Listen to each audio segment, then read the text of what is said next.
আপনি কি জানেন পৃথিবীর সবচেয়ে দামি জিনিস কি? টাকা পয়সা সোনা গহনা কিছুই না। আসল দামি হলো মানুষের বিশ্বাস। কারণ টাকা হারালে আবার উপার্জন করা যায়, কিন্তু একবার বিশ্বাস ভেঙে গেলে ক্ষমা হয়তো পাওয়া যায়, তবে সেই আগের জায়গাটা আর কখনোই ফিরে পাওয়া যায় না। কোনো কিছু ভাঙলে যেমন জোড়া লাগালেও ফাটলটা রয়ে যায়, বিশ্বাসের জায়গাটাও ঠিক তেমন। একবার ভেঙে গেলে সেখানে শুধু সন্দেহের ছায়া ঘোরে। মানুষ হাজারটা অজুহাত দিয়ে ক্ষমা চাইতে পারে, কিন্তু যে মনটা তছনছ হয়ে যায় তাকে তো আর আগের মতো স্বাভাবিক করা যায় না।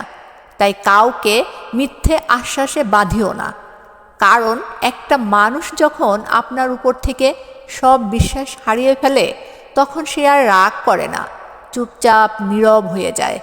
আর এই নীরবতার অর্থ হলো আপনি তাকে চিরতরে হারিয়ে ফেলেছেন।